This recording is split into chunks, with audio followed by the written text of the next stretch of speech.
Queridos cofrades y amigos, Ave María Purísima. Sin pecado concebida, María Santísima. Alabado sea Jesucristo. Este día, 24 de septiembre, podríamos decir, coincide con el final de la octava de la fiesta de Nuestra Señora de las Angustias, también conocida como Nuestra Señora de los Dolores, y cuya devoción no solamente es muy querida en España, sino sobre todo ampliamente conocida en todos los países hispanos. Adicionalmente, este 24 de septiembre nos recuerda a la Santísima Virgen en su advocación de Nuestra Señora de las Mercedes, bajo cuya protección, entre otras cosas, existe un convento de clausura en Santiago de Compostela, valioso por su muestra de barroco, el de las Madres Mercedarias, fundado a mediados del siglo XVII, y que hoy nos recuerda no solamente la riqueza de la ciudad que custodia las reliquias del apóstol Santiago el Mayor, sino sobre todo el testimonio de la Madre de Dios, como dice el Evangelio de San Lucas, la esclava del Señor, y como señala el Evangelio de Juan, deducido de la entrega de nuestro Señor, de su Madre a la humanidad, la intercesora de todos los hombres. En una secuencia con nuestro último encuentro de agosto pasado, don Augusto Guedes de Castro nos trae su conferencia Los portales de la Catedral de Santiago de Compostela, preguntas y respuestas. Cuando pensamos en los portales de la Catedral Compostelana, nuestra mirada metafísica se dirige a nuestro Señor Jesucristo, pues es Él la puerta de la salvación, ya que Él mismo lo dice, yo soy la puerta de las ovejas, yo soy la puerta, quien entre por mí se salvará y podrá entrar y salir y encontrará pastos. Y la cual, como antesala de la meta de peregrinación al sepulcro del apóstol Santiago el Mayor, nos ofrece la experiencia viva del amor de Dios que suscita en el corazón la esperanza cierta de la salvación. Por ello es que según la antiquísima tradición, después de la peregrinación y luego de haber atravesado el pórtico de la gloria, o en año jubilar la puerta santa, los peregrinos recitan el credo, es decir, la confesión de la fe en Dios. Al llegar al pórtico de la gloria, así como al pasar por cualquiera de las puertas de la Catedral de Santiago de Compostela, tres gestos nos recuerdan el motivo de nuestra peregrinación hasta el sepulcro del apóstol Santiago. En primer lugar, la mirada serena de nuestro Señor Jesucristo, que nos ofrece su perdón y nos recibe en su casa. En segundo lugar, el abrazo al apóstol Santiago, quien refulge como el faro de la unidad cristiana y en quien abrazamos a la iglesia entera. Y en tercer lugar, la liturgia del pueblo de Dios, cuyas tradiciones son un cántico de alabanza en un solo corazón que late para compartir la alegría del Evangelio. Esto, considero, es lo que resume el número 40 de la revista Románico, dirigida por el mismo Augusto Guedes de Castro, y quien generosamente me la ha compartido, cuando allí se afirma, en uno de sus artículos, que la comprensión de las cosas del mundo y de los conceptos teológicos más abstractos ligados a la Iglesia medieval se realizó por diversos canales sensitivos, como la arquitectura, para estimular los sentidos y desde ahí elevar, como aún hoy, todos nuestros sentimientos y todas nuestras aspiraciones a Dios, al cielo y a la eternidad. Como ya he tenido oportunidad de comentarlo, y creo que no peco al repetirlo, el muy venerable señor doctor don Augusto Guedes de Castro, quien es diplomado, profesorado en Educación General Básica, licenciado en Geografía e Historia y maestro y posteriormente profesor de Secundaria de Historia del Arte, ha sido director del Colegio de Santa Irene de Porto Dozón en A Coruña, y, entre otras responsabilidades, director del Instituto de Educación Superior Miguel Ángel González Esteves de Carril Vilagarcía en Arousa, en Pontevedra. Augusto es socio y miembro de la Junta de Amigos del Románico, coordinador de la publicación Galicia y Portugal, y ya lo decía, director de la revista Románico desde el año 2013, publicación a la que ya me referí antes. Augusto, debo reiterarlo, por nobleza y por el honor de su presencia, es una autoridad en la historia medieval y en el arte románico. De nuevo, muchas gracias por esta nueva y augusta ocasión.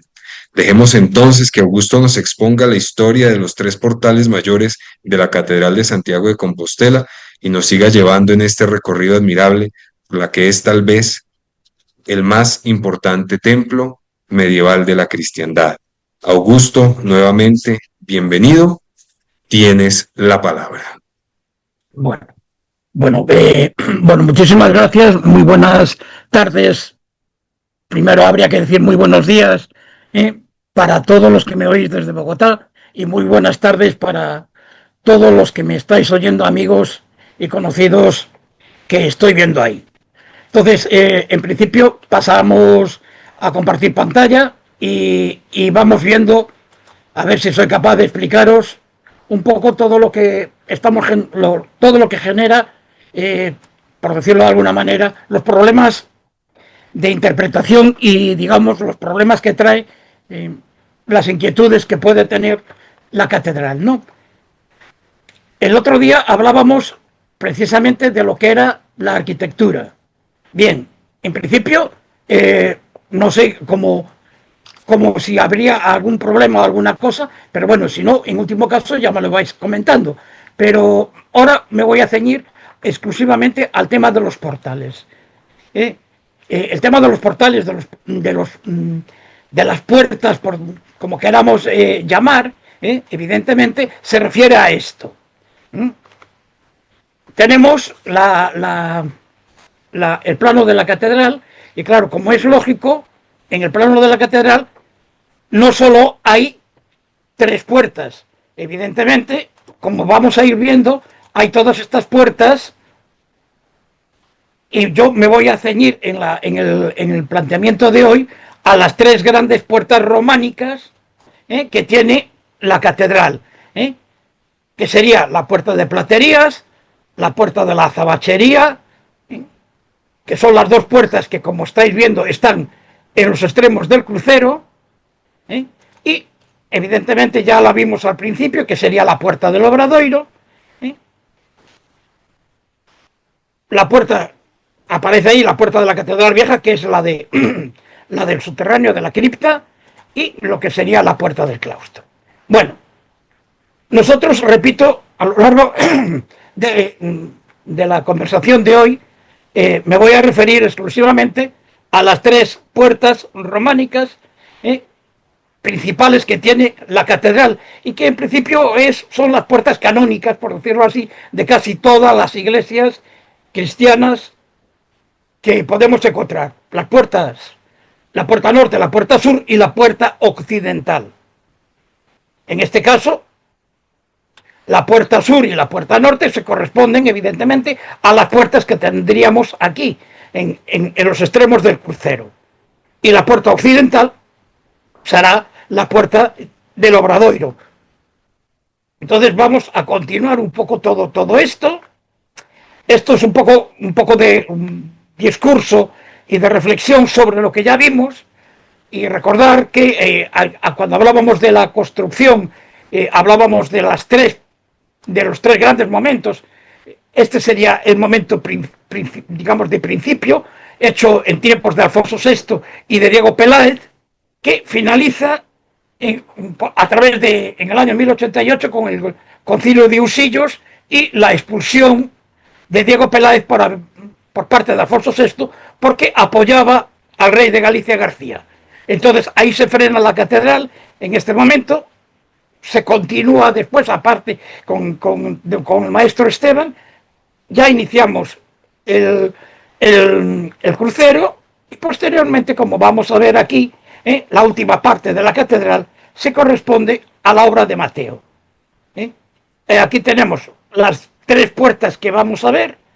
Esta, que es la puerta del paraíso, puerta francígena o puerta de Acibechería, que son las que tenéis aquí. La puerta de Platerías, que estaría aquí abajo. Y aquí os tengo varias cosas.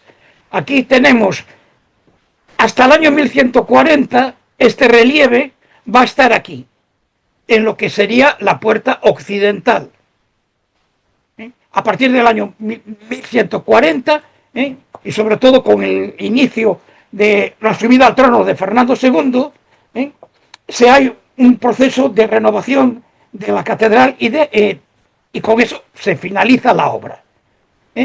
Entonces, este relieve de la transfiguración va a pasar a Platerías. Lo van a trasladar a Platerías. Veremos también el porqué. La puerta de la Azabachería o puerta francígena, es la puerta que lleva el camino francés, de ahí ese nombre. En románico sería esta que estáis viendo. Evidentemente esta puerta desapareció, ha sido sustituida por la puerta actual de la azabachería, que ya la veremos más adelante. ¿Qué va a pasar cuando se cambia esta puerta? Bueno, pues cuando se cambia esta puerta, la mayor parte de estos relieves que tenemos aquí van a pasar a la puerta de platerías. Con lo cual, la lectura que podíamos tener de las tres puertas, la lectura, digamos, de carácter teológico que podíamos tener de las tres puertas, se va a modificar. Si la puerta francígena tenía en un principio, era la que llevaba, la que traía del camino francés, llegaban los peregrinos a ella, ahí está la fuente para poderse lavar y entrar lavado más o menos limpio a la catedral y entrar limpio del polvo del camino y un poco para poder entrar perfectamente a la catedral. Entonces esta puerta estaría destinada al Antiguo Testamento, lo que llamamos una puerta veterotestamentaria. Entonces estaría dedicada a los temas del Antiguo Testamento, frente a la puerta de platerías, que sería una puerta neotestamentaria, tendría que ver con los temas del Nuevo Testamento, y frente a la puerta del Obradoiro, que tendría una lectura, evidentemente, de la segunda parusía, de la llegada de Cristo, del juicio de los muertos y de el paraíso y el cielo y el castigo para los pecadores, ¿no? Entonces, ese sería un poco el esquema, digamos, teológico que se empieza a manejar en estos momentos, para poder tener una lectura coherente. Ver también un aspecto importante. Desde el principio se piensa en la catedral, en hacerla de esta forma. Las puertas, las tres puertas a las que me voy a referir ya ahora, van a tener este esquema. Dos arcos, digamos, de medio punto, abocinados, que completamente enteros, y lo vamos a encontrar tanto en la puerta francígena como en platerías, como al mismo tiempo en el Obradoiro, que después en el Obradoiro se va a introducir los tres arcos. Pero bueno, en principio ese sería el esquema del principio de la catedral. Ver también un tema que también me parece medio interesante o importante, ¿no? Os pongo aquí que aquí en la columna que sostendría a los leones, aparece la mención a Bernardo, el tesorero de Santiago, que trajo aquí esta agua. ¿Qué quiere decir? Que la catedral de Santiago tiene un acueducto, del cual se conserva solamente un trocito pequeño, y aún se conserva ese acueducto de tiempos del Gelmírez, del siglo XII. Y realicé esta presente obra para remedio de mi alma y de mis padres. Año 1122. Es decir, en tiempos de Bernardo, tesorero de la Catedral de Santiago, en época de Gelmírez, hay un acueducto que lleva agua hasta allí. Bien, continuamos con esta idea. ¿Quiénes van a trabajar en esos relieves? Ya no hablamos de arquitectos, hablamos de escultores. Y vamos a hablar de 4, incluso a lo mejor en algún momento hablaré de 5 escultores que van a trabajar para la catedral. Entonces hablamos aquí del maestro principal de la puerta francígena, donde encontramos los relieves, las lastras de la creación de Adán, de David, de la mujer con el león, la mujer de las uvas, que está en el museo, el hombre que cabalga un gallo, la sirena, el centauro, y un ballestero, del cual se conserva solamente la parte inferior del torso y las piernas, y la famosa mujer con calavera. Y bueno, aquí os pongo dos imágenes porque son un tanto curiosas del hombre que está tocando un cuerno montado en un león.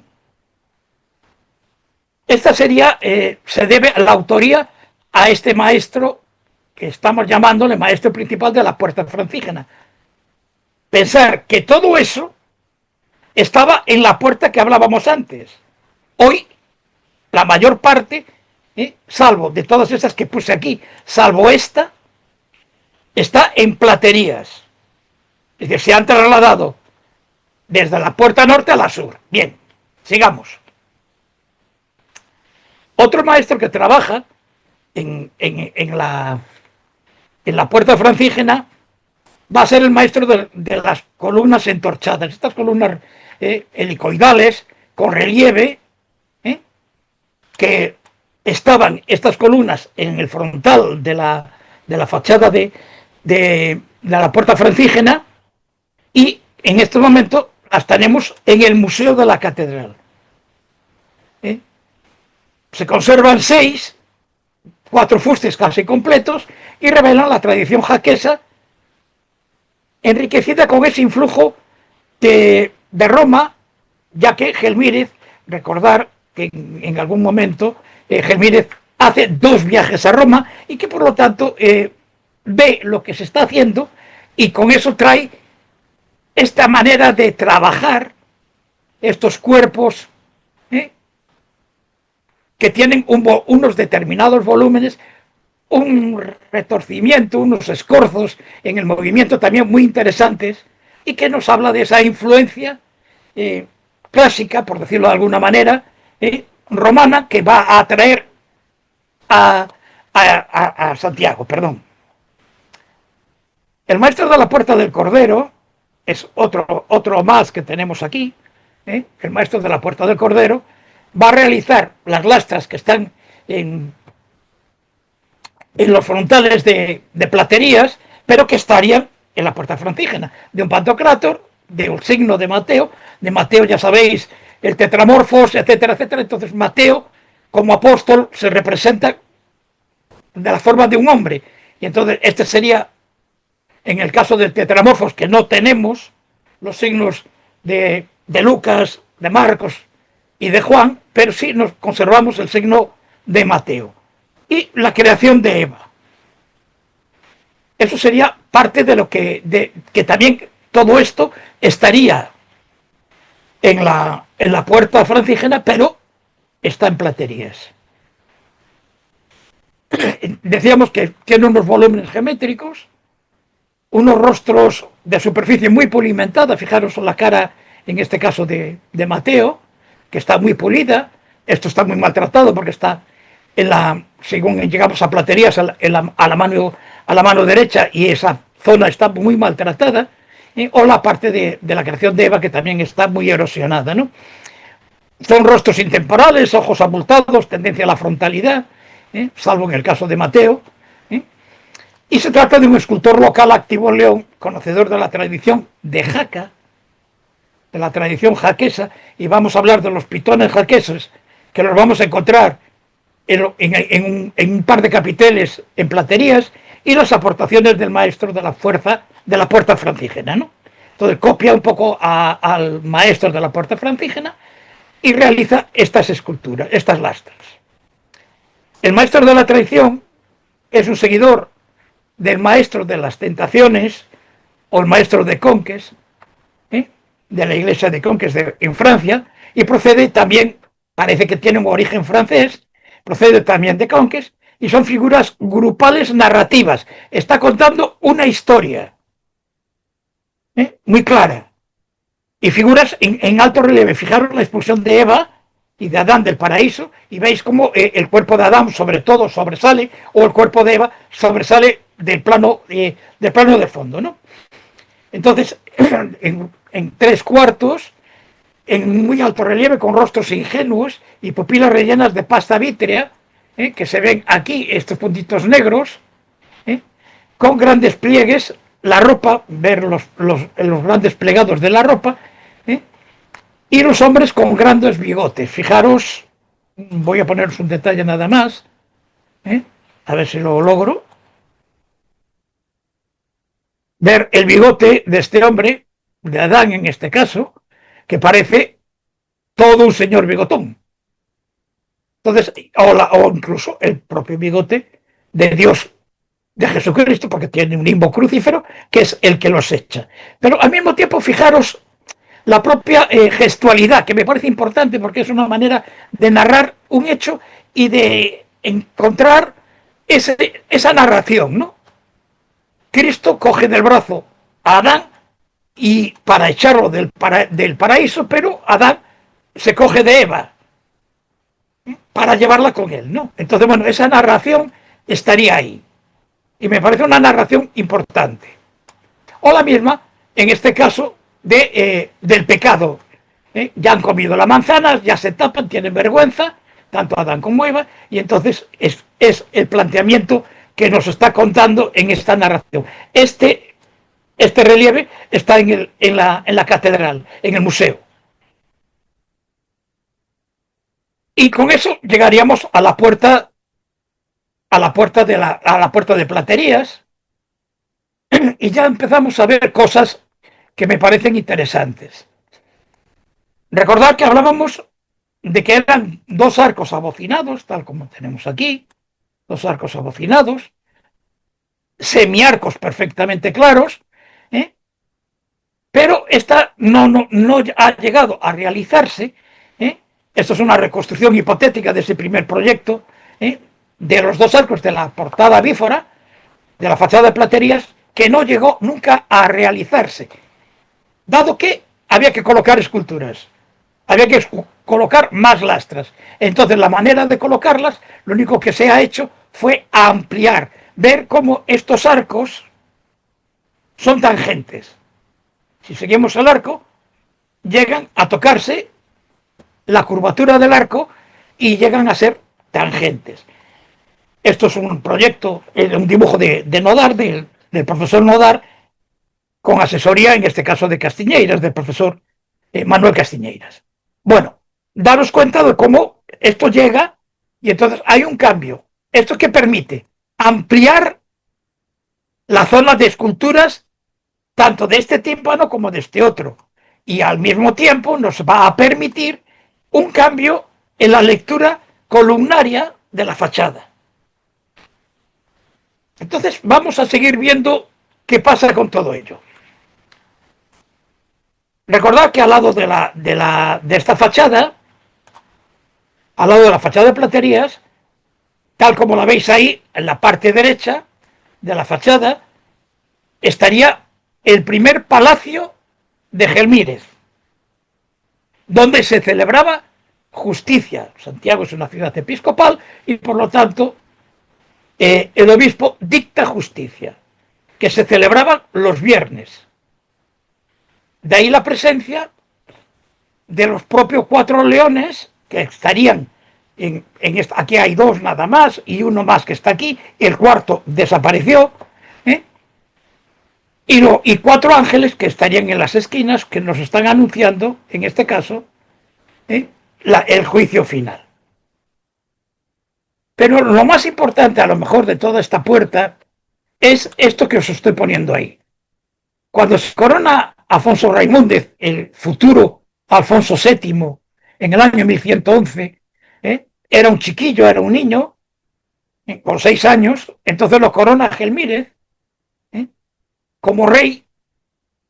Y es curioso porque en principio se habla de que se coronó como rey de Galicia, pero en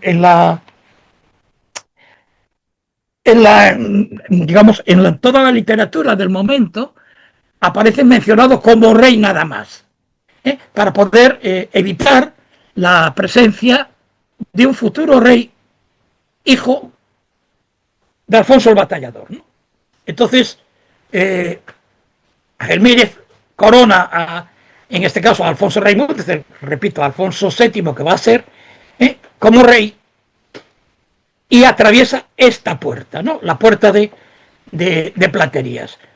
Esa es la razón de ese cambio del relieve, de la transfiguración que estaría en la fachada del Obradoiro y qué va a pasar ahí. Porque en estos momentos Gelmírez pretende no solo convertir la Catedral de Santiago como iglesia de peregrinación, sino al mismo tiempo convertir la Catedral de Santiago como panteón real. Entonces se insiste en que Alfonso VII sea enterrado en la catedral, no llega a ser enterrado en la catedral, pero sí Fernando II, el hijo de él, ¿no? Pero bueno, en principio entenderlo como es la parte más noble, la parte más importante, evidentemente la fachada del Obradoiro aún no estaba terminada, y entonces esa sería por donde entraría el rey para ser coronado por Dios y justificar la presencia real y la presencia de Dios como protector del rey. En el año 1116-1117 sucede una revuelta burguesa en Compostela, donde los burgueses de Santiago luchan contra Gelmírez y al mismo tiempo luchan también contra Urraca, contra la reina. Finaliza esa revuelta, finalizando con problemas en esta fachada, porque plantean el asedio. Gelmírez se disfraza de peregrino y sale, y a Urraca la dejan salir al mismo tiempo. Bueno, entonces en este momento no quiero entrar más en historia, porque si no nos damos una vuelta por el mundo y tardamos mucho, ¿no? Entonces, en ese momento, la fachada de Platerías sufre un problema. En la historia compostelana leemos que nos dice que se incendiaron las cimbras y los andamios y se destruyó ese palacio de Gelmírez que os decía yo que estaba a la derecha. Lo que hace que se construya el palacio de Gelmírez donde está hoy. A la izquierda, si nos ponemos delante de Platerías, del Obradoiro, perdón, a la izquierda de la fachada del Obradoiro. En 1466, según la crónica de Santa María de Iria, con los conflictos del siglo XV, entre los distintos, digamos, condes y duques que había en Galicia, entonces se pone cerco a la ciudad de Santiago, y sobre todo porque estaba refugiada allí los Trastámara, y entonces se pone cerco y se incendia otra vez Platerías. En 1757 y 58 se destruye la puerta franciscana para hacer la actual puerta y se añaden los relieves de los contrafuertes. Los relieves de los contrafuertes, estamos viendo estos relieves de aquí, estos relieves de aquí y de aquí, y se recoloca el apostolado que estaba por aquí. En 1884 López Ferreiro añade al friso 6 profetas procedentes del coro mateano, que son estos 6 que están aquí, y el relieve de la expulsión del paraíso, que es este de aquí, y que ya vimos anteriormente. Por lo tanto, la puerta de Platerías, la puerta sur, se inicia en el año 1103, el 11 de julio, sigue la puerta franciscana, dirige, en este caso, las esculturas el maestro de las tentaciones o de Conques, y presentaría 2 tímpanos más pequeños y 13 columnas. Hablamos de que es una puerta neotestamentaria, era una puerta neotestamentaria, pero al meter los relieves del Antiguo Testamento, pues ya la lectura ya la hemos cambiado. También al mismo tiempo se habla de que es una puerta eclesiológica, porque están representados los apóstoles, y es una puerta jacobea, porque a partir del relieve de la transfiguración en el que figura Santiago, entonces estamos hablando de que le da una importancia extraordinaria a Santiago como protector de la corona. De ahí viene la historia de Anfus Rex, que lo veremos después, ¿no?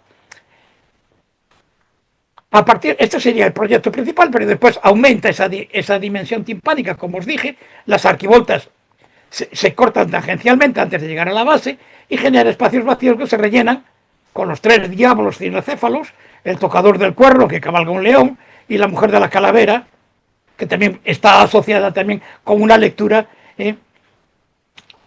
con Tristán. Procedentes también de la puerta norte, la creación de Adán, David, la mujer del león, la del racimo de uvas, el mes de febrero, y 11 columnas. De 13 pasamos a 11. Ver el sistema columnario, que me parece también importante y que, bueno, es, por decirlo de alguna manera, un tanto curioso, ¿no? Aquí hablamos, el sistema son siempre 3 columnas, ¿eh?, en las jambas de la puerta, ¿no?, que se corresponden con las arquivoltas, claro, lógicamente.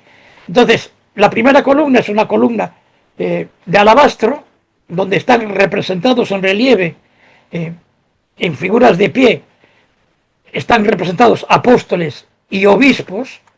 Una columna también helicoidal, que sería esta segunda, y una tercera columna en granito.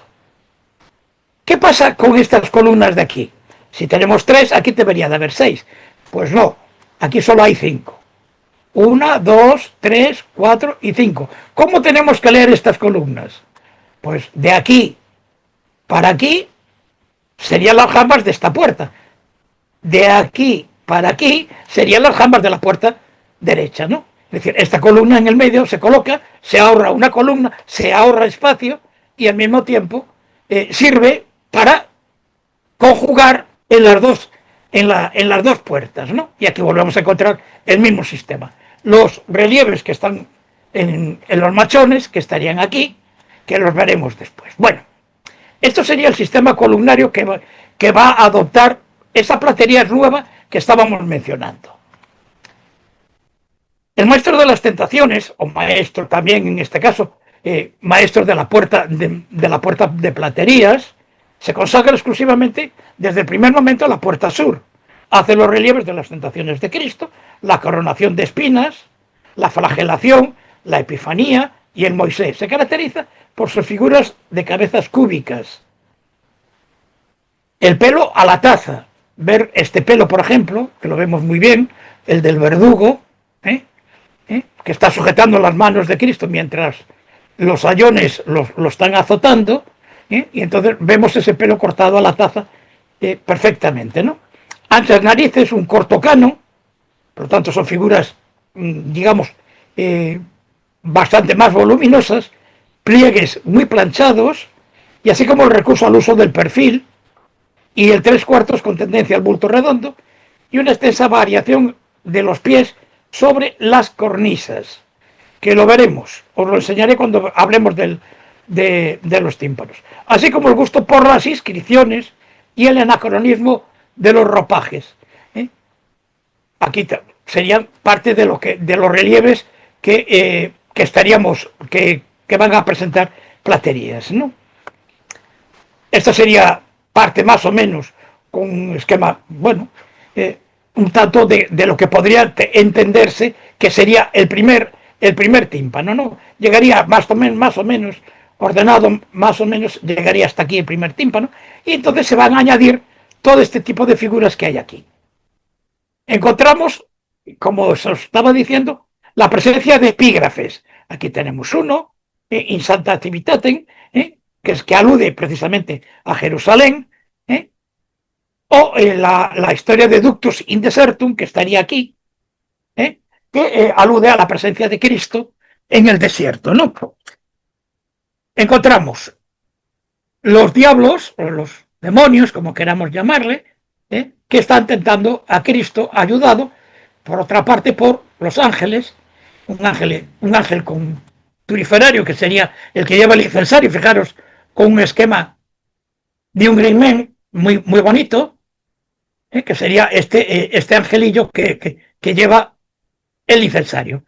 Fijaros también que aquí hablábamos de in Sanctas Civitatem. Bueno, pues aquí estamos viendo las torres, a ver si os lo pongo para que lo veáis, las torres de Jerusalén, de la muralla de Jerusalén, como aludiendo evidentemente a esa ciudad que se presta a, digamos, a tentar a Cristo, ¿no? Aquí hay unos diablos cinocéfalos con cabeza de perro, y que son los que tratan de representar en este caso también con el tema de la carne, ¿no? La figura de Eva, que está aquí, es una figura que, como veis, está cortada, por lo tanto metida ahí a narices, por decirlo de alguna manera, muy forzada, cortada parte toda esta parte.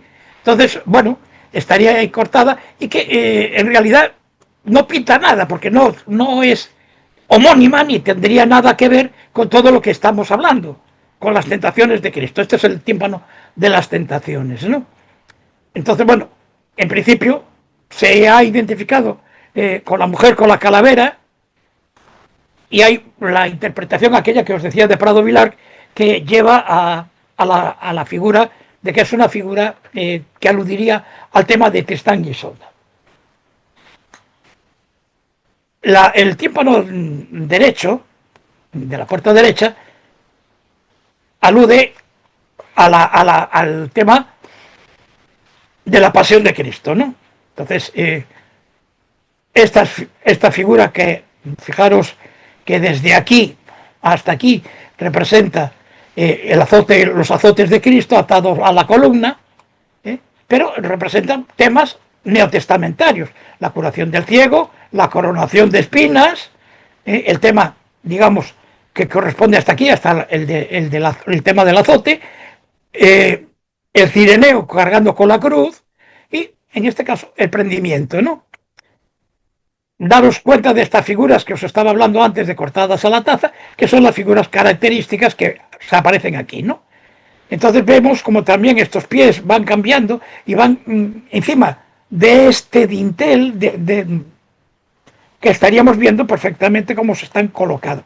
Ver la diferencia con estos o con estos otros, que proceden de otro maestro, y entonces por lo tanto nos sirve perfectamente para poder identificar la presencia de la Virgen, de una Virgen Theotokos con el niño en brazos, y la presencia de los Reyes Magos en actitud genuflexa ya, hincando la rodilla en tierra, y el tema del perro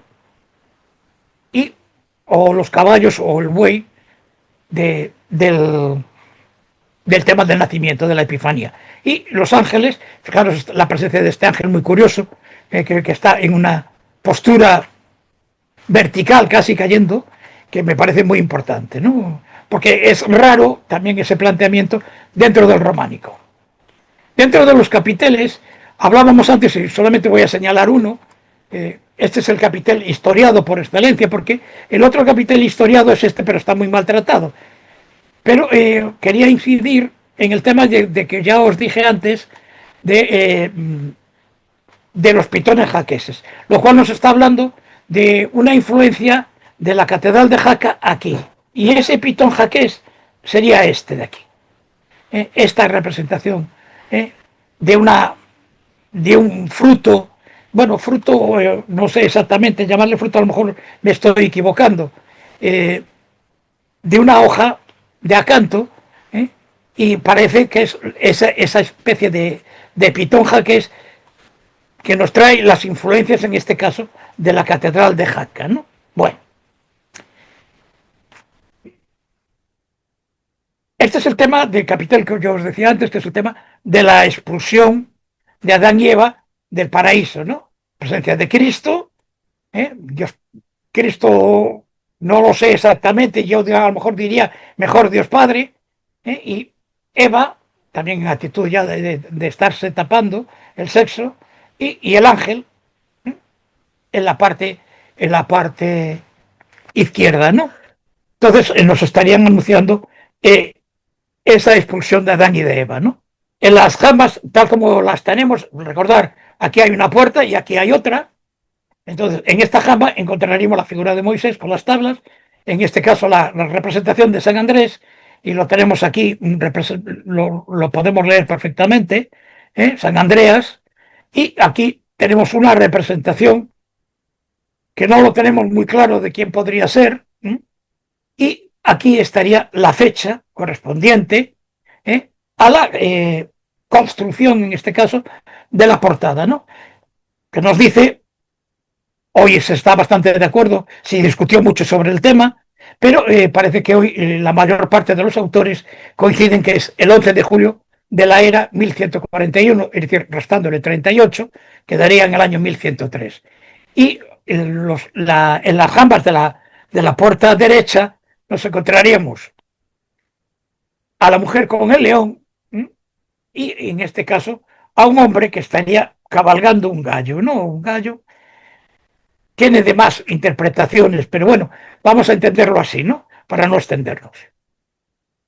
En los machones tenemos la figura de David. Y perdonadme, pero la figura de David es una figura que yo estoy muy enamorado de ella, ¿no? La figura, en este caso, de la creación de Adán y la figura de un pantocrátor. Entonces, y además eso me permite deciros otra cosa. Como introducción nueva, es decir, esto es una historia realmente nueva, dentro de toda la mitología santiaguesa de la catedral, hay una especie digamos, de leyenda urbana que dice que si le tocas los escarpines, vuelves a Santiago. Por lo tanto, bueno, pues habrá que intentar proteger esta escultura porque se puede tocar. Y si lo tenemos así muy, muy extendido, todo el mundo va a tocar y cuando terminemos nos encontramos que la pobre de la figura de David nos quedaríamos sin pies. Bueno, ver la maravillosa pieza que es la de David bajo un arco, tocando, en este caso, un rabel, y con cabezas de leones y una especie de monstruo, aquí a los pies pisándolo, para afirmar el poder de la palabra y el poder de Cristo cuando venga, ¿no?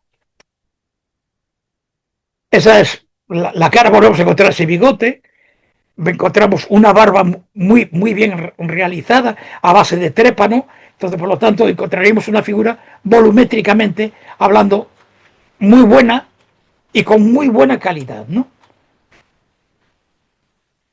Las figuras de la parte derecha sería el sacrificio de Isaac, está Abraham y una espada e Isaac en el medio, muy maltratada porque lógicamente esta parte parece que sufrió más, incluso las propias inclemencias del tiempo, un Isaac muy pequeño, como niño, y Abraham ahí, otra especie de Pantocrátor o Cristo, y la creación de Eva, ¿no?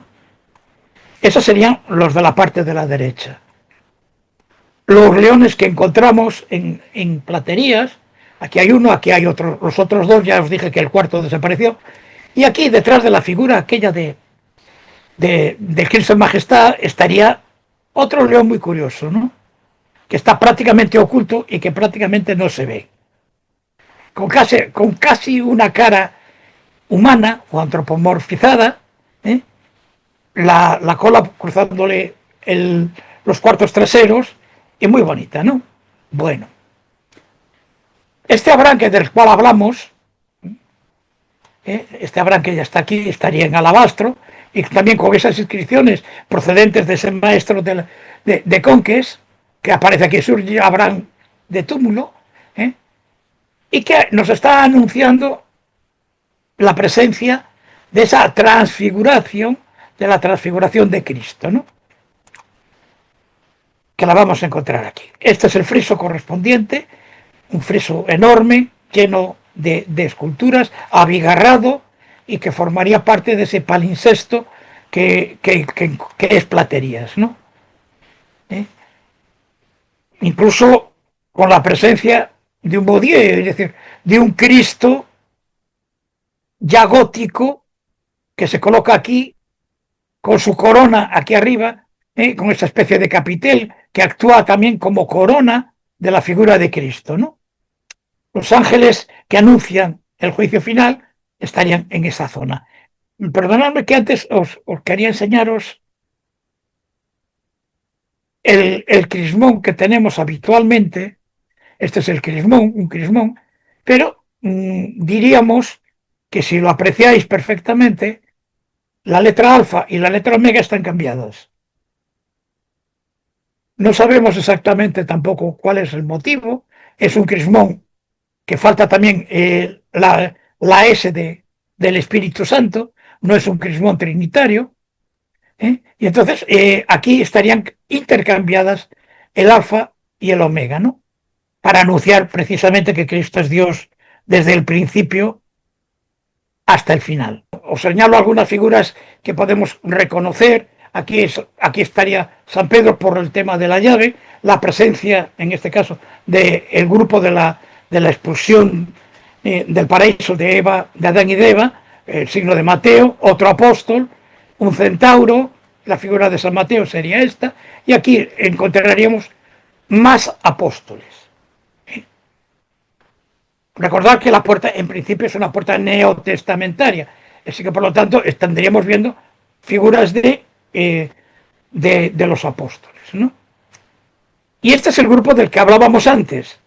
Este es el grupo de la transfiguración en presencia. Seguramente no tenemos más datos porque están descabezados, se ha perdido la cabeza, en este caso de Moisés, de Elías, y la presencia, la figura de Cristo, aquí, en esa transfiguración. Y la figura de San Juan, que estaría aquí, y continúo, y la figura sobre todo, digamos, más importante, y la razón que justifica el traslado de este grupo, que es la figura de Santiago. Como leéis aquí, Jacobus, Zebedei, y que precisamente lo tenemos también escrito, donde aparece Iquin Monte Jesus Mirator Glorificatur, que sería la parte que tendríamos aquí.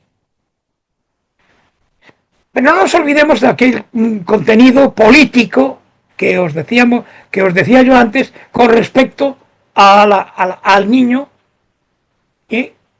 al niño Alfonso, al que va a ser Alfonso VII, que aparece aquí Anfus, y si lo llegamos a apreciar, aquí abajo pondríamos Rex.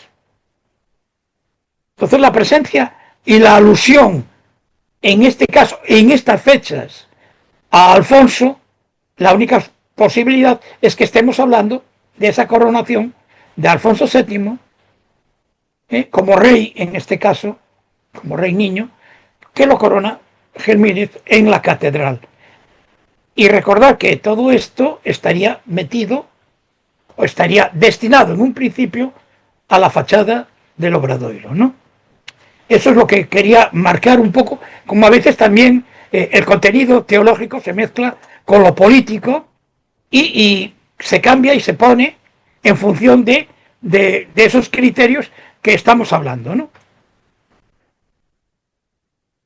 Aquí están los 6 apóstoles, perdón, los 6 que proceden del claustro matiano y que fueron traídos en el 19, ¿no? Y aquí volvemos a encontrar la figura de San Andrés, esa figura de Bodier, del buen Cristo, no de un Cristo que juzga, sino un Cristo más amable, de ese Cristo ya que nos está avanzando es ese siglo XIII y la manera de no ser un Cristo juez que condena, sino un Cristo más amable que nos permite llegar a la vida eterna, ¿no? Estas figuras del coro matiano que ya os dije, la figura de San Andrés, y aquí encontraríamos otra vez más apóstoles, y la figura de Eva amamantando a Caín, que estaría ahí.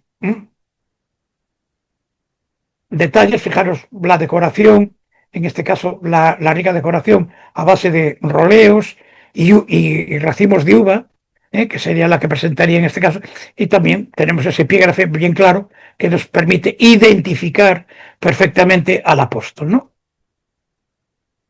Bien, aquí estaría la sirena, que está justo al mismo nivel que la figura del centauro, y entonces, bueno, no sabemos, el centauro es enemigo de la sirena y al mismo tiempo pueden simbolizar también una especie de menologio, una especie de recordatorio astrológico de los distintos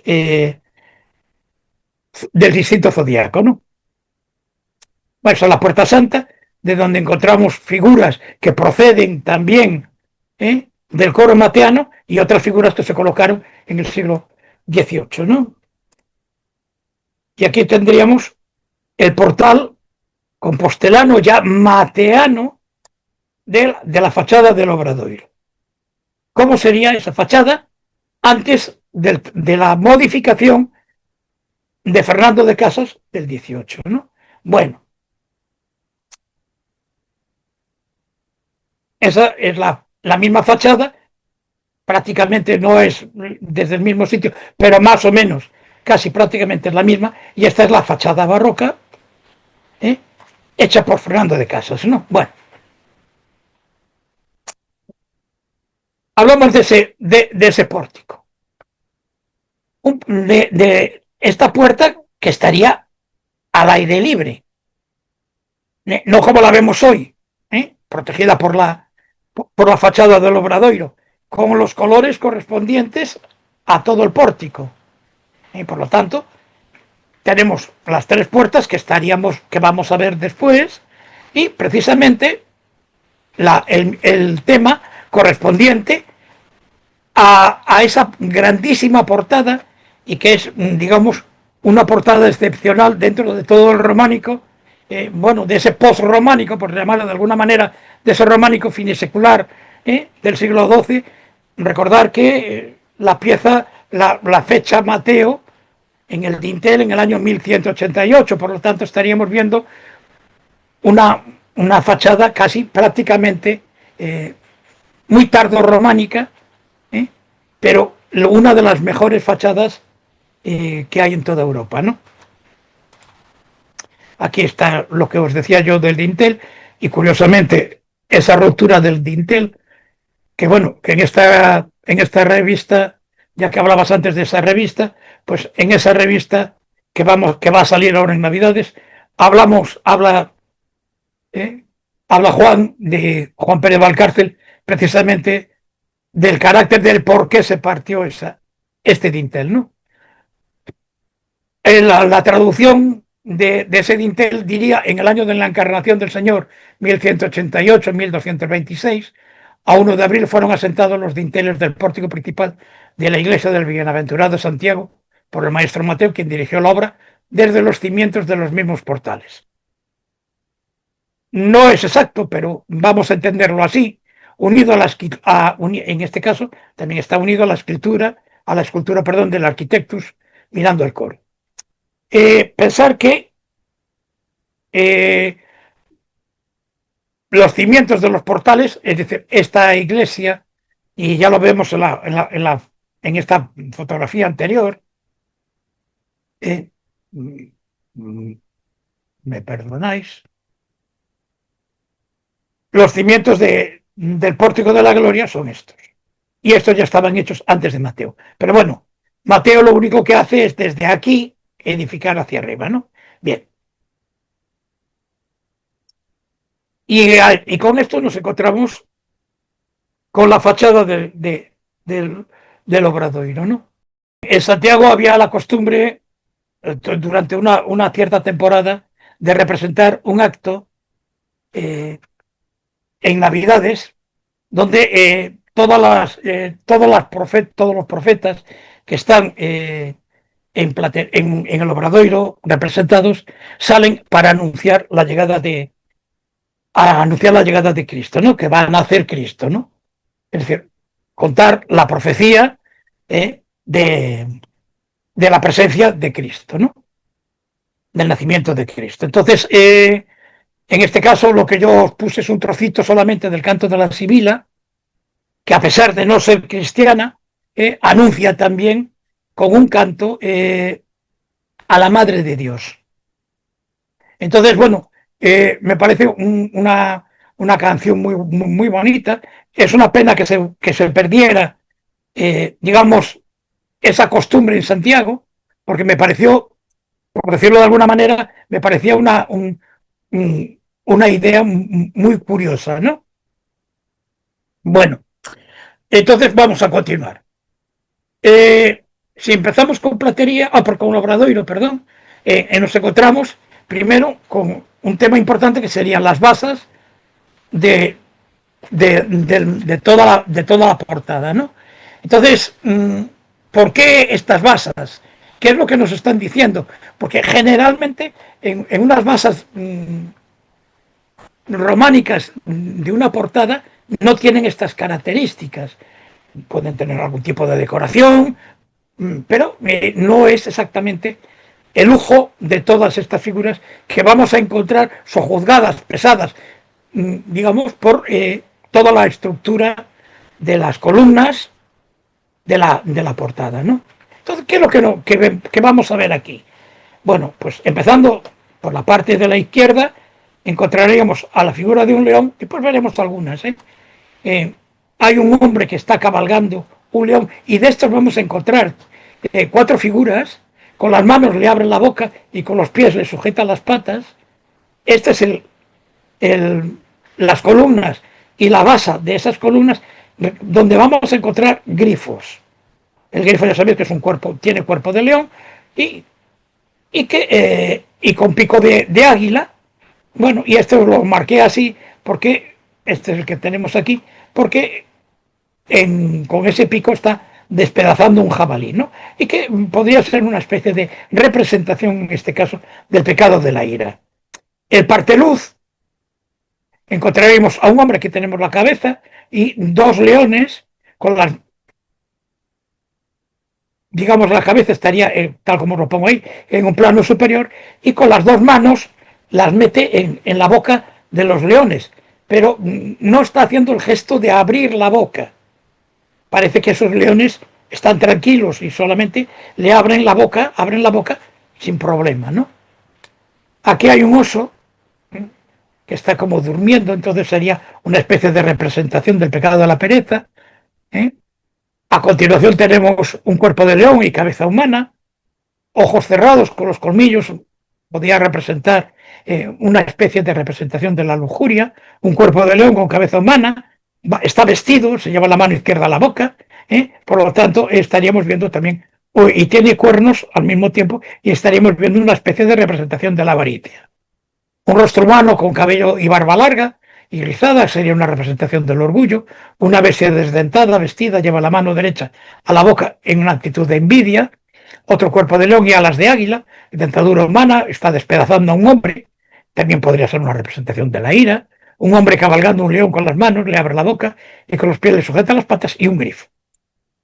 Representaciones, para tratar de verlas un poco, porque antes eran muy pequeñitas, entonces serían las que estamos viendo, ¿no? Este hombre que tiene la cabeza aquí, si la veis, aquí está abriéndole la boca, y con las piernas del hombre está sujetando las patas del león, ¿no?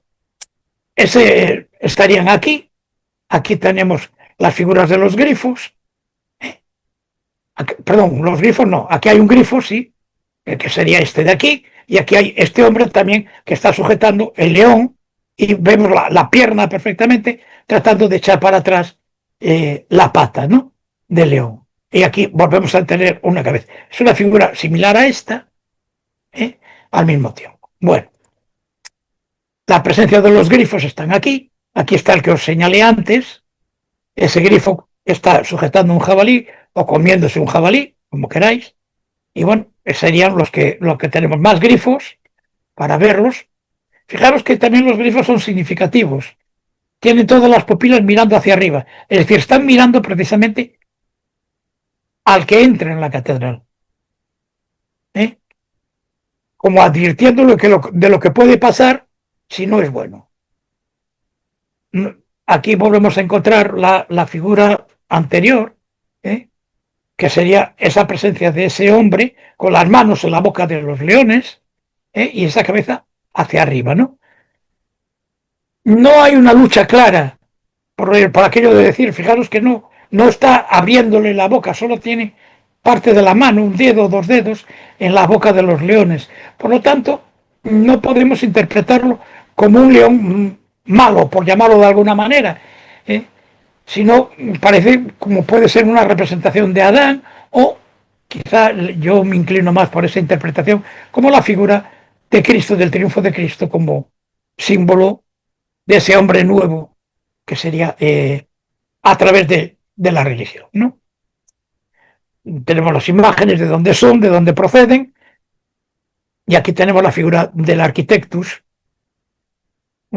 Si conocéis un poco la mitología mateana, esta historia, pues el santo dos croques, ¿no? Ahí, pensar que yo, por ejemplo, particularmente, alguna vez di un croque para ver si aprobábamos alguna asignatura que también era importante. Presencia, en este caso, del oso y de los distintos leones, el que se mete la mano en la boca, y la presencia de un hombre en medio de todos los leones, en medio de todas las bestias, que se podría interpretar como un Nabucodonosor cuando se hace bestia, ¿no? Bueno, un poco todo ello, distintas interpretaciones para que lo vayamos viendo tranquilamente y entraríamos en ese apostolado. No tengo muchas figuras hechas después digamos, de la restauración. Las pocas figuras que tengo por ahí representadas ya después de la restauración son de Juan Pérez Valcárcel, y que le doy muchas gracias por haberme facilitado esas figuras, ¿no? Aquí tenemos, ya sabéis que por otra parte, la presencia de aquí para allá, seguirme la flecha, de aquí para allá, estaríamos hablando de profetas, y de aquí para aquí estaríamos hablando de apóstoles. Entonces aquí tenemos las figuras de Abdías y de Amós supuestas, y de Oseas y de Joel supuestas también, porque recordar que las figuras se permiten identificarlas por las filacterias, es decir, eso que está aquí. Estas filacterias aluden a veces a textos que han textos proféticos o textos, digamos, del apostolado correspondientes, y entonces nos permite su identificación.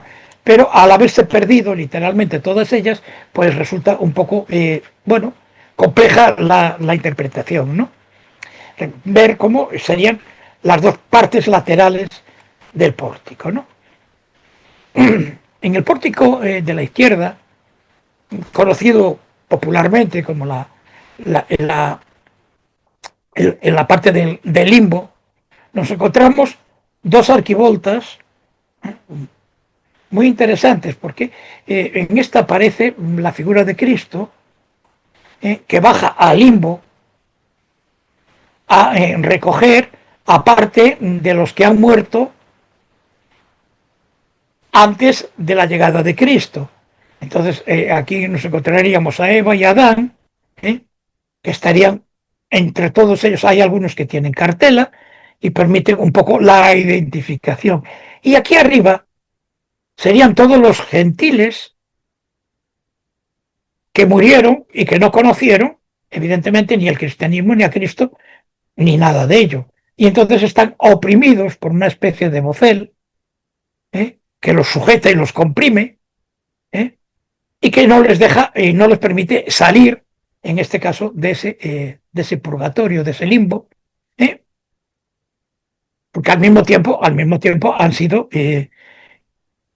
digamos, buenas personas, ¿no? Entonces estarían en esa parte.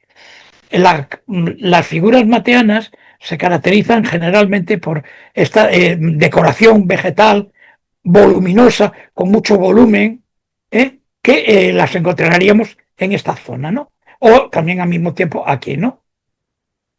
Esa vegetación muy carnosa, muy característica de la labra mateana, ¿no?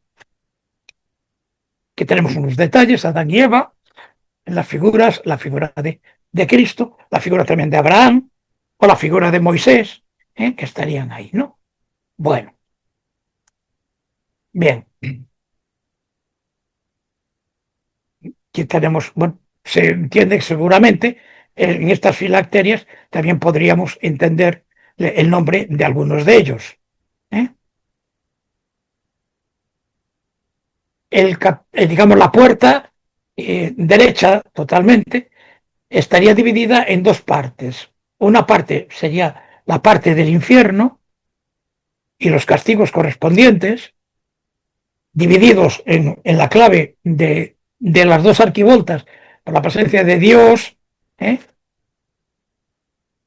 y de San Miguel, y entonces aquí, por otra parte, tendríamos las figuras de los ángeles, que estarían portando las almas de los bienaventurados que van hacia el cielo, ¿no? Esas almas están representadas por niños pequeños que portan a veces dos, a veces tres, a veces uno, y van cogidos de la mano de estos ángeles que los dirigen hacia la gloria, que es el arco central, ¿no? Que tenemos el castigo de la gula, donde hay un hombre que está tratando de comerse una empanada, mientras el cuello está apretado por una serpiente y no le deja tragar, claro. Entonces, esta sería esta escena, ¿no? Ángeles que van portando esos niños, fijaros las alas de los ángeles, estarían de esta zona, y están portando a esos niños que los van dirigiendo hacia la parte de la gloria, ¿no? Y esta sería la parte del infierno, castigos distintos, castigo del hurto, el demonio les está comiendo las manos, la mano con la que han pecado, y bueno, hay distintas interpretaciones de los distintos pecados. Por otra parte, me parece importante ver también, sí, pero me parece importante también ver cómo en los arcos, en el arco, a ver si lo llego a ver aquí, en el arco tenemos, a partir de aquí, tenemos una representación de bienaventurados, digamos, de la superación, en este caso, por la fe, empieza con un hombre relativamente mayor, va digamos, creciendo en edad, pero al mismo tiempo, al final, gracias a la fe, rejuvenece, para poder llegar al cielo como un bienaventurado joven. Y esa, repito, es la parte del arco, tal como la vemos, la parte izquierda de la mitad del arco, ¿no? En la parte derecha tenemos lo contrario, los castigos de distintos pecados. Hay un animal que está mordiéndole el cuello, distintas representaciones de ese carácter del castigo de los distintos pecados, un dragón que le está mordiendo el cuello, una serpiente de dos cabezas que le está mordiendo el pecho, un lagarto que le muerde la lengua, un reptil que sale del hueco y otro que le ataca el pecho, ¿no? Entonces, todas estas representaciones nos están aludiendo, evidentemente, a esta parte que os estaba señalando, a esta parte de aquí, ¿no? Aquí serían los pecados, el castigo de los distintos pecados, y aquí la salvación a través de la fe, ¿no?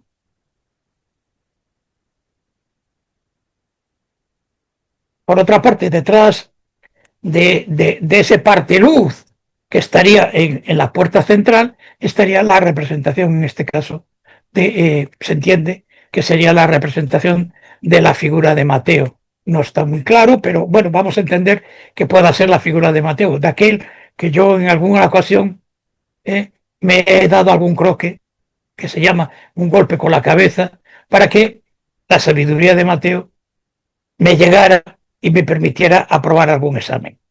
Entonces, bueno, eso entre los estudiantes en Santiago pues era relativamente normal. Entonces, bueno, aquí quedaría una parte de esa de Fekit, que sería, y más abajo aparecería una medio borrada que sería arquitecto Fekit. Entonces sería el arquitecto me hizo, ¿no?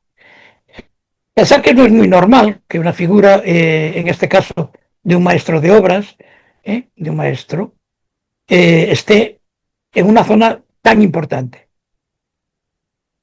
Que aunque hoy, claro, no tenemos la presencia del coro, este hombre estaría mirando al coro. Hoy está mirando al altar. Entonces no es lo mismo exactamente la visión hacia el altar o la visión hacia un coro. Entonces no es exactamente lo mismo. Pero aún así, estamos hablando de que está representado en la nave mayor y dirigiéndose la mirada hacia el altar. Entonces, bueno, pues no es muy normal, lo cual quiere decir que si eso representa la figura de Mateo, entender que es, digamos, una cosa, por decirlo de alguna manera, tendría que ser una idea de superación, incluso hasta cierto punto, de orgullo para poder permitirse ese lujo de poder estar representado ahí, ¿no? Bueno, parte central. La figura de Santiago, que estaría en el parteluz y nos está, digamos, recibiendo, ¿no? Santiago, como apóstol de Cristo, nos está recibiendo y nos da, digamos, esa llegada al pórtico, ¿no? Un Santiago sentado con su bastón de Tau, no sé si lo llego a ver si lo puedo ver, no lo sé. El bastón está decorado, esta parte de aquí, con una cabecita de animal.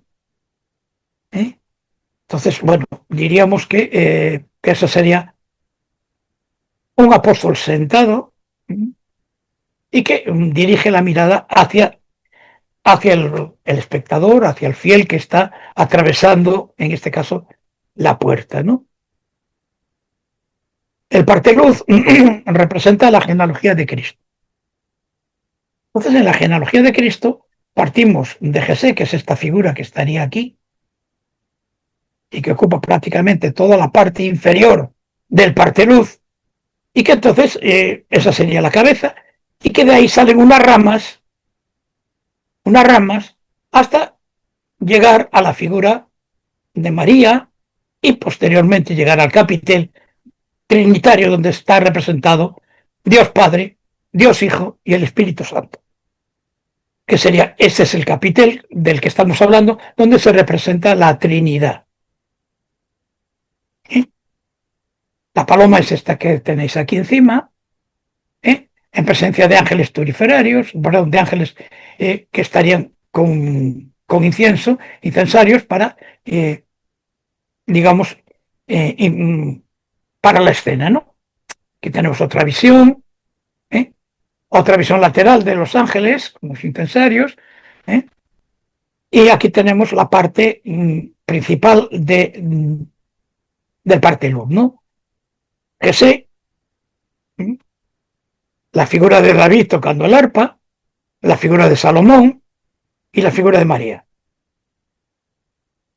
Claro, pensar que todo esa columna está totalmente tallada. Entonces, si lo vemos por este lado, entonces nos encontraríamos desde la parte de arriba, al lado de María, que estaría aquí estaría la figura de Ana, al lado de Salomón está Daniel,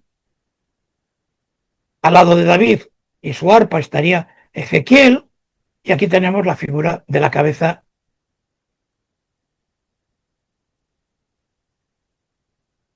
de Jesús, ¿no? Bueno. Por el otro lado, empezando por abajo, tendríamos la figura de Samuel, de Jeremías, de Isaías, un Isaías muy parecido al que vamos a ver, no así Jeremías, pero sí Isaías, muy parecido al que vamos a ver como profeta, y la figura de Isabel al lado de María, ¿no? De su prima.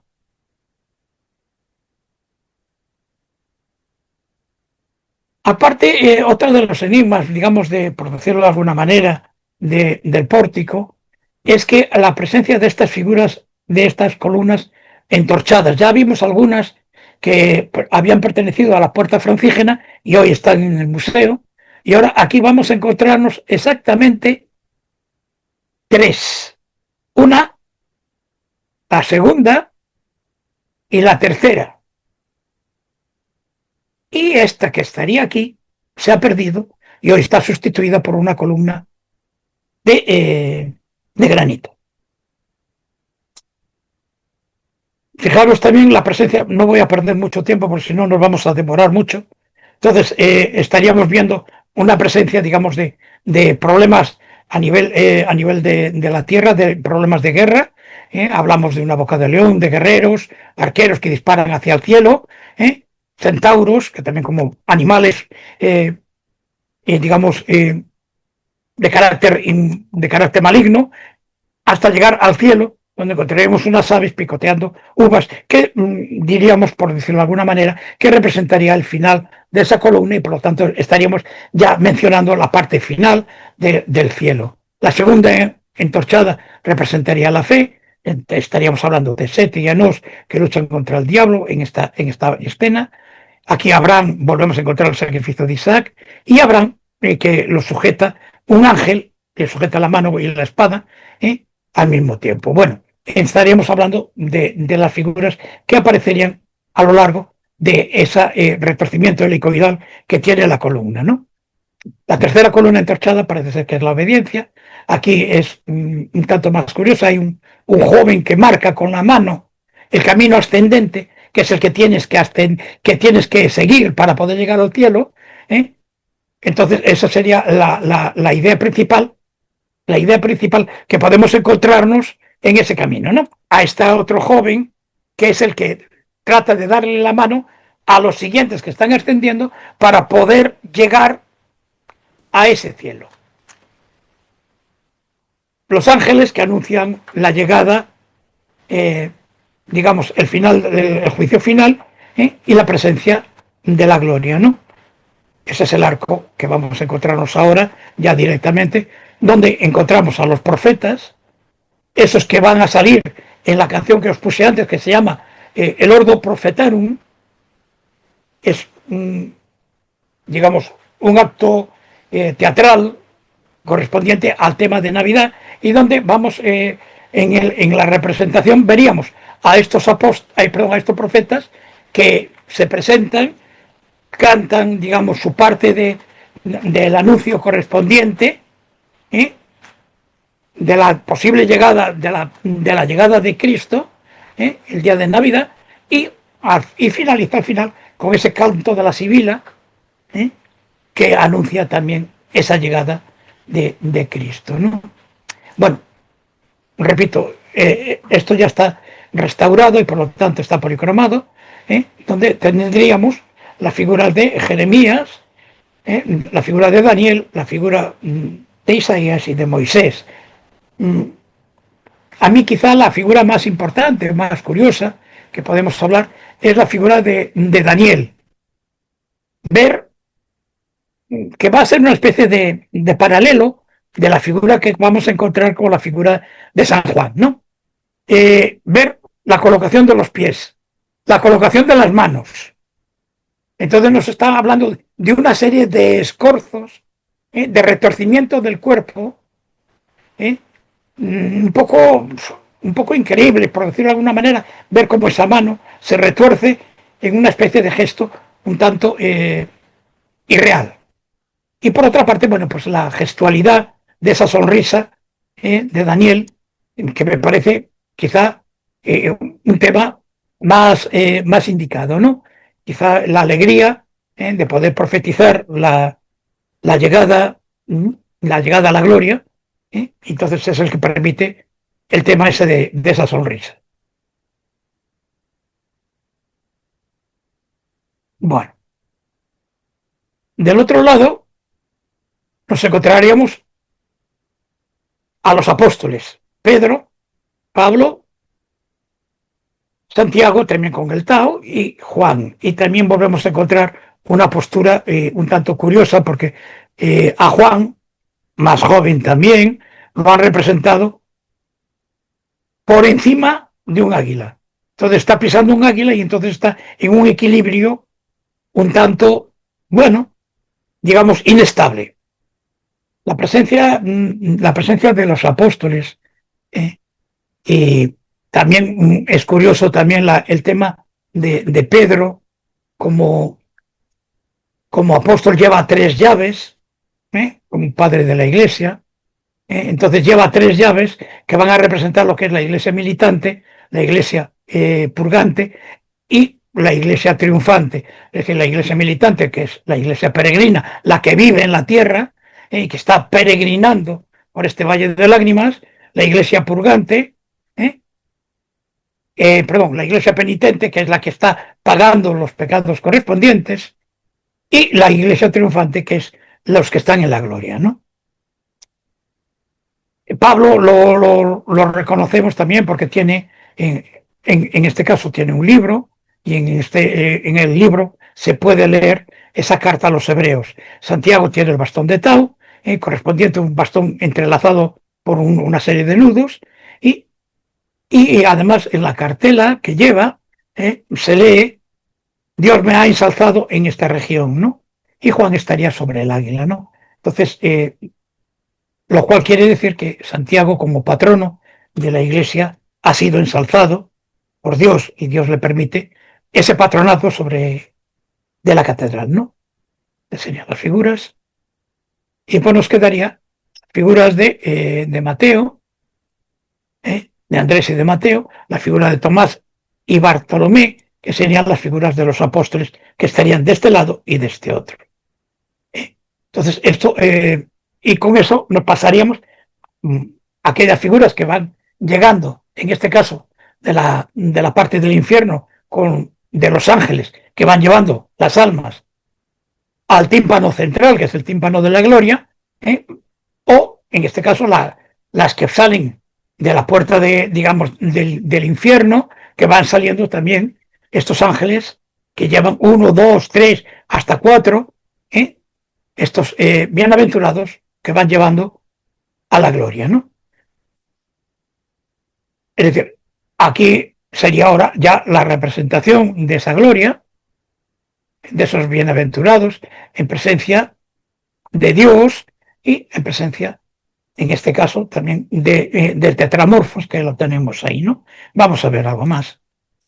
En presencia de esa grandísima figura, de esa Majestas Domini, que nos encontramos en la parte central, la presencia de este Cristo de más de 2 metros de altura, o sea, una presencia de un Cristo que ya tendríamos que hablar de ese finales de ese románico, con esos plegados que nos encontramos, y un Cristo que nos está enseñando las 5 llagas, donde vemos perfectamente las llagas de las manos y las llagas de los pies, que también se observan perfectamente, ¿no? Un Cristo coronado,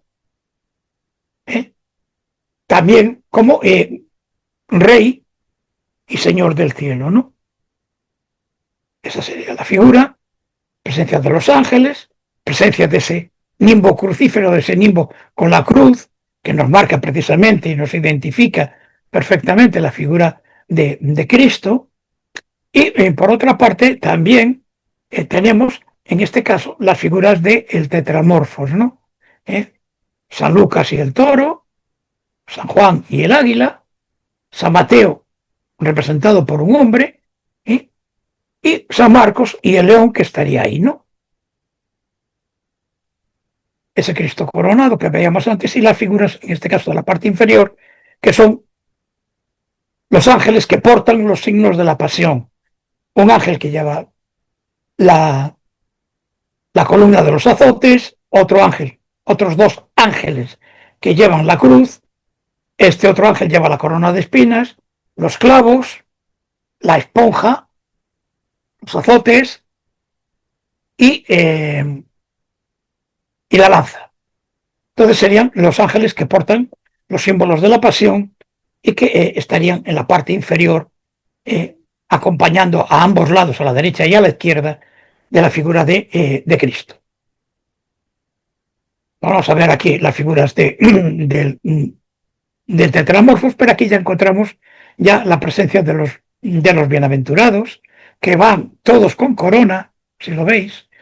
El ángel está coronándolos, y vemos cómo lleva una corona para ponérsela encima de la cabeza, de la cabecita, y aquí, bueno, en este caso sería la representación de San Juan, que sería el que tenemos ahí, ¿no? Otra visión. Aquí volvemos a encontrar esos bienaventurados. También volvemos a encontrar al ángel que lleva las coronas y que va distribuyéndolas a esos bienaventurados que están en la gloria, ¿no? Nos faltaría solamente hablar de esta arquivolta, que son los 24 ancianos del Apocalipsis, donde encontraríamos algunos ancianos que las figuras 4 y 21, que empiezan por la izquierda, que no tocan ningún instrumento y sostienen una redoma, como por ejemplo esta, ¿no? Entonces se entiende que en la redoma podían llevar el agua del Jordán, ¿sí? Y las dos centrales se encargan de ese organistro, ese instrumento que se toca a dos manos, y en total son en general 21 instrumentos, una zanfona, 14 cítaras, 4 salterios y 2 arpas. Son los que estarían en esta zona y que estarían en el momento de empezar a tocar. Aún no empiezan a tocar, están afinando, hay algunos que están afinando, otros que están hablando, en ese momento antes de llegar al concierto de la gloria, ¿no? Entonces, eso es interesante porque es lo que nos está permitiendo la presencia de esa, volverse las cabezas, de darle una sensación de mayor movimiento y digamos, de mayor realismo, ¿no? Como estáis viendo de esta forma, ¿no? Algunos están pensando y tocando, empezando a iniciar ese concierto, veis, en el salterio o en la vihuela, donde estaríamos viendo esa especie de concierto. Aquí tenemos la representación del organistrum, pero aquí estos dos ancianos, descalzos todos descalzos, están en la gloria, y generalmente coronados, algunos no, y en este momento estarían hablando uno con otro antes de empezar. Bueno, os dejo aquí mi correo por si queréis hacerme alguna pregunta o lo que sea. Y bueno, pues sí, muchísimas gracias. Me parece que me pasé un montón, pero bueno, un poco es así. Bueno, pues muchas gracias por la atención.